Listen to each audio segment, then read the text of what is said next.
O Senhor esteja convosco. Ele está no meio de nós. Proclamação do Evangelho de Jesus Cristo segundo Lucas. Glória a vós, Senhor. Aconteceu que, caminhando para Jerusalém, Jesus passava entre a Samaria e a Galileia. Quando estava para entrar no povoado, 10 leprosos vieram ao seu encontro. Pararam à distância e gritaram: Jesus, mestre, tem compaixão de nós. Ao vê-los, Jesus disse: Ide apresentar-vos aos sacerdotes. Enquanto caminhavam, aconteceu que ficaram curados. Um deles, ao perceber que estava curado, voltou glorificando a Deus em alta voz. Atirou-se aos pés de Jesus, com o rosto por terra, e lhe agradeceu. E este era um samaritano. Então Jesus lhe perguntou: Não foram 10 os curados? E os outros 9, onde estão? Não houve quem voltasse para dar glória a Deus, a não ser este estrangeiro? E disse-lhe: Levanta-te e vai, tua fé te salvou. Palavra da salvação. Glória a vós, Senhor. Ave Maria, cheia de graça, o Senhor é convosco. Bendita sois vós entre as mulheres, e bendito é o fruto do vosso ventre, Jesus. Santa Maria, Mãe de Deus, rogai por nós, pecadores, agora e na hora de nossa morte. Amém. Queridos irmãos e irmãs, nos alegramos muito hoje com esses nossos adolescentes que estão dando mais um passo rumo a Jesus. E um passo muito importante. Hoje se abrem as portas da igreja para eles, para estas crianças que serão batizadas. O batismo é a nossa entrada na vida eterna. Mas nós sabemos, não basta que nós sejamos batizados, é preciso também crer. Por isso é que precisam fazer a catequese. Todos nós precisamos sempre aprender. A catequese não é só até 10, 12, 15 anos, não. A catequese é para sempre. O padre também faz catequese até hoje. Todos nós. O Papa também faz a catequese até hoje. Porque nós nunca chegaremos à compreensão de tudo o que Deus é, de qual é a vontade de Deus para as nossas vidas. Em tudo dai graças, porque esta é a vontade do Pai. A vontade do Pai, meus irmãos, é tudo aquilo que acontece. Para saber qual é a vontade de Deus, basta que nós olhemos para a realidade. A realidade é aquilo que é a vontade de Deus. Se Deus não tivesse vontade, se Deus não permitisse, isto que nós vemos à nossa frente não estaria acontecendo. A vontade de Deus é aquilo que está manifesto. Então, demos graças por tudo o que acontece. Em tudo dai graças. Em tudo devemos estar agradecidos, porque Deus quis assim para o nosso bem. De Deus não pode sair o mal, de Deus só pode sair o bem. Seria uma idiotice da nossa parte pensar que Deus quer o nosso mal. Nós precisamos ser sensatos, precisamos agir com raciocínio. Nós somos seres de razão. Nós não somos animais que andam sem razão. Portanto, saibamos e lembremos, Deus sempre quer o nosso bem. Deus sempre faz a sua vontade, a sua misericórdia sempre se estende sobre todos nós. Assim, meus irmãos e irmãs, nós vemos neste evangelho de hoje esses 10 leprosos que foram curados. 10 curados, mas somente um foi salvo. 10 curados, mas só um foi salvo. E ele foi salvo porque ele acreditou. Quem crer e for batizado será salvo. A salvação não remete a esta vida. A salvação nos remete ao céu, à vida eterna. Esta vida aqui é um instante, um segundo. Começa aqui a nossa vida eterna. Como quando nós somos batizados, começa a nossa vida eterna. E a nossa vida eterna tem os primeiros passos aqui neste mundo. Não estou dizendo que esse mundo não é importante, na verdade ele é muito importante. Aqui são os primeiros passos da nossa vida. Assim como para a criança são importantes os primeiros passos da vida, os primeiros anos marcam toda a nossa história. Já repararam como psicologicamente, até mesmo, até espiritualmente, aquilo que nós aprendemos em casa, aquelas pequenas orações, marcam a nossa vida para sempre. Aquela Bíblia ilustrada que a gente lê quando é criança, lê os desenhos, né? Eu me lembro ainda da Bíblia que eu li quando era criança. Eu me lembro dos desenhos, porque eu não sabia ler. Aqueles desenhos estão gravados na minha memória. Quando eu leio este Evangelho hoje, mesmo depois de ter passado por toda a teologia e a catequese que faço até hoje, ainda assim as lembranças da minha infância são importantes. Esta vida aqui é muito importante. Ela não deve ser desprezada. A vida aqui nos prepara para o céu. O que nós vivemos aqui será a nossa vida na eternidade. Mas se a nossa vida aqui for um inferno, então tudo o mais também será. A eternidade também fatalmente será um inferno. Desgraçadamente, porque nenhum de nós quer esta perdição eterna.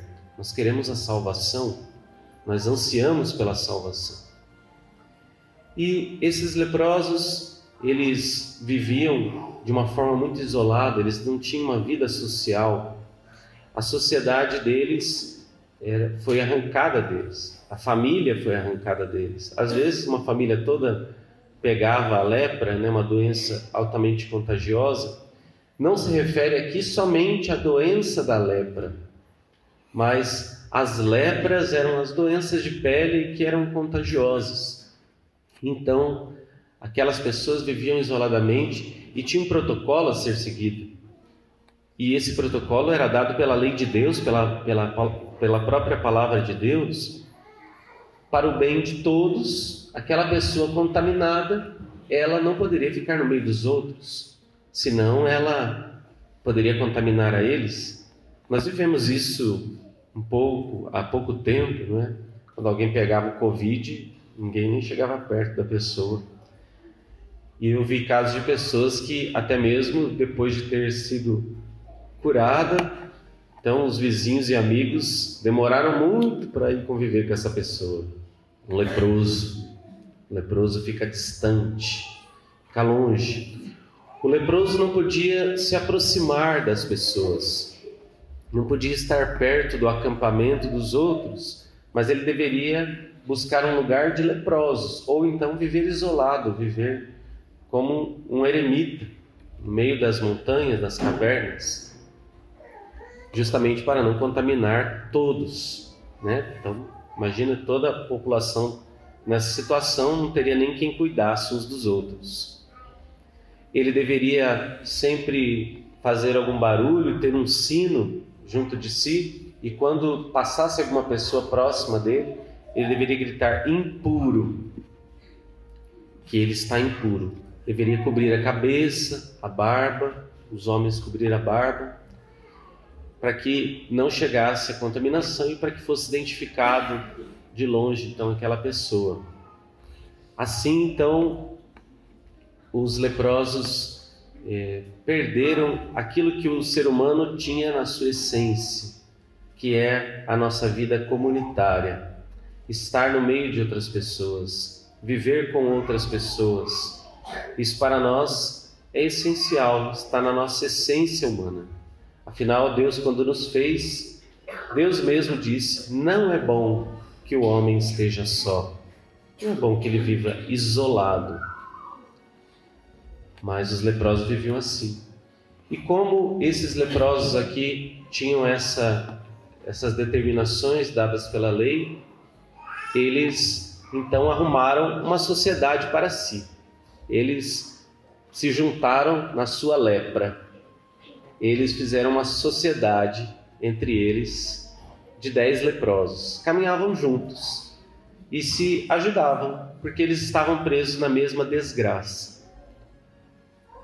Acreditava-se também que as doenças físicas tinham uma origem espiritual, que eram os pecados que faziam com que a doença física viesse à tona, ou os pecados dele, ou os pecados dos seus pais.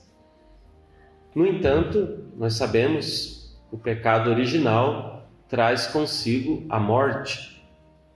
A morte traz também outros sinais, que são a doença, as tristezas, as angústias, e tudo que é ruim vem através do pecado. Quando o pecado entra no mundo, entra então o mal no mundo. Tudo que é mal refere-se ao pecado, o pecado original, da nossa origem humana. Aqueles homens então possuíam um pecado original, estavam ali presos nesta miséria que tinha se desabrochado e ainda não tinham a presença das outras pessoas, não podiam viver em comunidade, em sociedade. E todos eles se juntam para pedir a Jesus perdão. Tem piedade de nós, tem compaixão de nós. Jesus, Mestre, tem compaixão de nós. Eles gritavam a uma só voz. Eles formaram um coro, eles tinham a mesma ideia, mesmo participando das mesmas misérias, eles gritaram a mesma coisa. Jesus, Mestre, tem compaixão de nós. Quando Jesus os vê, então Jesus não cura eles assim logo de cara. E foi uma das curas maiores que Jesus fez. De uma só vez, curou 10 leprosos, mas não curou de uma vez só. Jesus pede que eles se apresentem aos sacerdotes, porque esse era o protocolo da lei.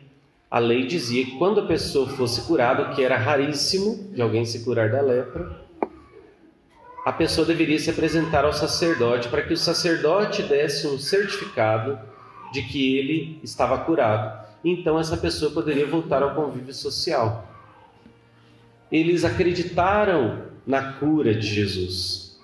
Jesus falou, vão apresentar-se ao sacerdote. Então eles entenderam, sabendo da lei, eles já foram, mesmo sem verem a cura, mesmo sem verem as suas lepras curadas, com o seu corpo todo machucado, cheio de putrefações, de uma pele apodrecida, estragada, necrosada, eles foram até o sacerdote para dizer que estavam curados. E no meio do caminho começaram a perceber, olhando uns aos outros e olhando a si mesmos, eles começaram a perceber que eles estavam curados. Então foram correndo, saltando de alegria. Foram saltando de alegria apresentar-se ao sacerdote para logo voltarem ao convívio dos seus familiares, da comunidade, das pessoas. E pronto, tudo bem. Jesus fez uma grande cura física nestes homens. Mas um deles se sentiu obrigado pela satisfação de ter sido curado. Ele voltou a Jesus e o reconheceu como seu Deus. Ele era um samaritano. Os samaritanos eram povos judeus excluídos. Como eles haviam passado pelo exílio da Babilônia, todos os judeus passaram. Depois do exílio, eles ficaram na Samaria e eram povos que eles se dividiam com outros deuses. Eles misturavam a sua religião com as outras religiões, mais ou menos como acontece no Brasil, né? Com as religiões sincretistas africanas, as religiões que vieram para cá, o candomblé se misturou com o cristianismo, o catolicismo. Então pega um santo, o nome de São Cosme e Damião, e dá um nome de uma divindade lá daquela religião, né? Então usa uma imagem com outro nome, então mistura. Os samaritanos, mais ou menos assim, eles misturavam a sua fé original judaica com a fé dos pagãos, que eles pegaram lá na Babilônia. Aceitavam um monte de coisa, né, junto. E eles adoravam a Deus não no Monte Sião, no Monte de Jerusalém, onde estava o Santo dos Santos. Eles adoravam a Deus no Monte Garizim, na Samaria. Então havia essa disputa entre judeus puros, que eram de Jerusalém, e os samaritanos impuros, já por natureza, que adoravam a Deus misturados com outros deuses em outro lugar. Eles já eram impuros e este homem ainda era um samaritano e um leproso. Ele volta a Jesus. E ele não adora a Deus mais no Monte Garizim, nem adora a Deus mais no Monte Sião, em Jerusalém. Agora ele vai prostrar-se diante de Jesus, adorar Jesus como o único Deus verdadeiro. Ao perceber que estava curado, voltou, glorificando a Deus em alta voz, atirou-se aos pés de Jesus, com o rosto por terra, uma atitude de adoração, de prostração, e lhe agradeceu. Fez uma oração de ação de graças. Aquele que era o mais excluído e que na verdade também se excluía. Assim como nós também estávamos no pecado original.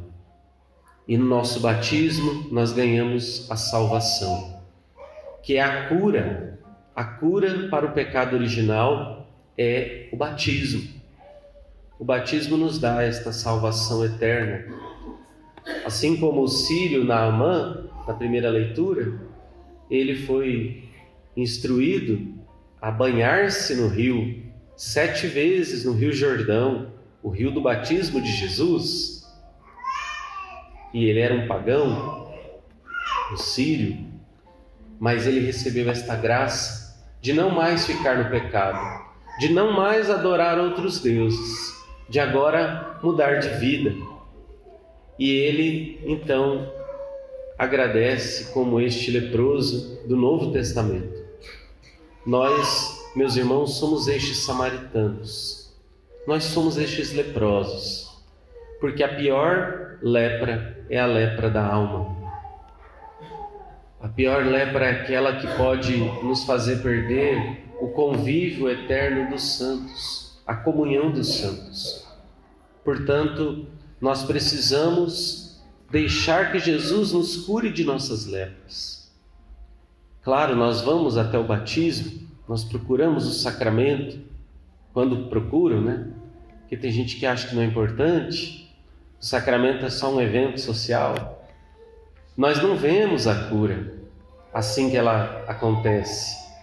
Hoje, essas crianças, esses adolescentes, jovens serão batizados. Talvez nós não vejamos com os olhos físicos aquilo que está acontecendo, mas aquilo está acontecendo. No caminho, vocês serão curados. Vão apresentar-se ao sacerdote. E nós temos a graça de ter também o sacramento da reconciliação, o sacramento da confissão. Quando nós erramos no caminho, nós somos chamados a ir até o sacerdote e deixar que ele cure as nossas feridas, deixar que ele cure as nossas piores chagas, os nossos pecados. E há um pecado que tira o nosso convívio eterno, que corta os nossos laços com a nossa comunidade dos santos. Todos os pecados são maus, são doenças, são lepras, mas há pecados piores, há pecados que nos tornam totalmente impuros, mesmo depois de receber essa salvação. São os pecados mortais. Os pecados mortais não são brincadeira. Nós não podemos andar por aí sorrindo dos pecados mortais. Eles são muito sérios, eles nos tiram o dom mais precioso. O pecado mortal é aquele que está contra os mandamentos da lei de Deus e da lei da sua igreja. Tudo que está ali tem uma matéria grave. Claro que dentre aqueles pecados, há matérias mais graves e menos graves, dos 10 mandamentos. Quantos católicos hoje se lembram dos 10 mandamentos?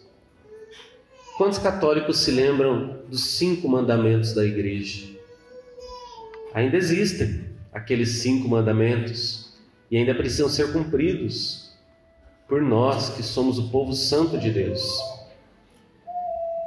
E o pecado mortal tem esta matéria grave contra os 10 mandamentos. Além disso, ele precisa ser feito conscientemente. Eu sei que isto é pecado. Plena consciência. E depois também uma total liberdade. Eu tenho total liberdade, eu quero fazer esse pecado. Então, primeira coisa, é grave. Segundo, eu sei que é grave. Terceiro, mesmo sendo grave e eu sabendo que é grave, eu quero cometer este pecado livremente. É terrível o pecado mortal. Cada vez que nós cometermos, devemos ir até o sacerdote e pedir esta cura, que é o sacramento da confissão, que nos cura de todos os pecados mortais, e podemos também confessar os nossos pecados veniais, os pecados leves. Então, o pecado venial não impede a comunhão na Eucaristia, não impede que a gente comungue. Apenas este pecado mais grave impede, a gente não pode comungar até que se converta e confesse. Então, meus irmãos, quem crer e for batizado será salvo. Levanta-te e vai, a tua fé te salvou.